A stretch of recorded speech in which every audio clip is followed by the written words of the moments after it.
Hello বাচ্চারা, আজ আমরা শুনবো টুনির উড়তে শেখা নামক গল্পটি। শুরু করা যাক তাহলে। কোনো এক গভীর জঙ্গলের একটি বড় গাছে টুনি নামে একটি লাল পাখি বসবাস করত। সে ছিল খুবই ছোট, কিন্তু সে জঙ্গলে একাই থাকতো। তার একটা সমস্যাও ছিল, সে কোনোভাবেই উড়তে পারতো না। সে অনেক চেষ্টা করে, কিন্তু তারপরেও উঠতে পারে না। সে যতবারই নিজের থেকে ওড়ার চেষ্টা করে, তারপরেই সে মাটিতে পড়ে যায়। একদিন সে এরকমভাবেই ওড়ার প্রস্তুতি নিতে যায়, আর তারপরেই মাটিতে পড়ে যায়। তখনই সেখানে কালু কাক আর টিয়া এসেও হাজির হয়। আরে টুনি ছানা, তোমার আর উড়ে কাজ নেই। তুমি আর কোনোদিনও উঠতে পারবে না। হ্যাঁ, কালু কাক তো ঠিক কথাই বলেছে। তুমি তো কবে থেকেই ওড়ার চেষ্টা করছো, পেরে আর উঠছো না। তুমি ছেড়ে দাও এসব করা। আর তাছাড়া তুমি তো খুব ভীতু, তোমার দ্বারা এই ওড়া আর হবে না। তোমরা একেবারেই চিন্তা করো না, আমি একদিন না একদিন ঠিক উঠতে পারবো।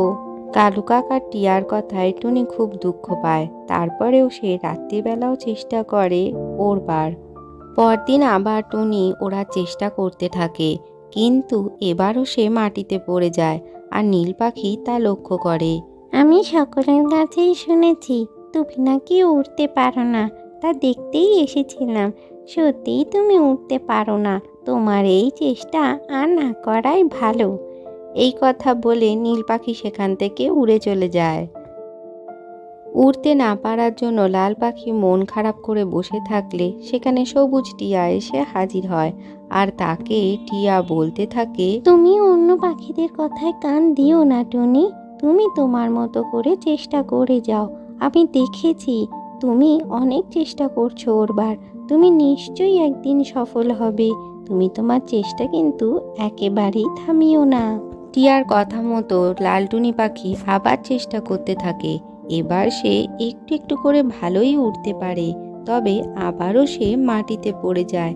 কিন্তু সে মনে জোর পায়, এই তো আমি একটু একটু পেরেছি, আমি উঠতে পারবো। এরপর জঙ্গলের মধ্যে খুব হাওয়া চলতে থাকে, কিন্তু তারই মাঝে লালটুনি পাখি খুব ভালো উঠতে পারে। দেখো, তোমরা বলেছিলে আমি নাকি উঠতেই পারবো না, আমি তোমাদের সামনে উঠছি। আর এত জোরে হাওয়া দিচ্ছে, তারপরেও আমি উঠতে পারছি, কারণ আমি অনেকবার ব্যর্থ হওয়ার পরে সফল হয়েছি। আজকের গল্পটি থেকে কি শিখলে বাচ্চারা? ব্যর্থতার পরেই সফলতা আসে। ভিডিওটি ভালো লাগলে চ্যানেলটিকে লাইক ও শেয়ার করে সাবস্ক্রাইব করে দিও।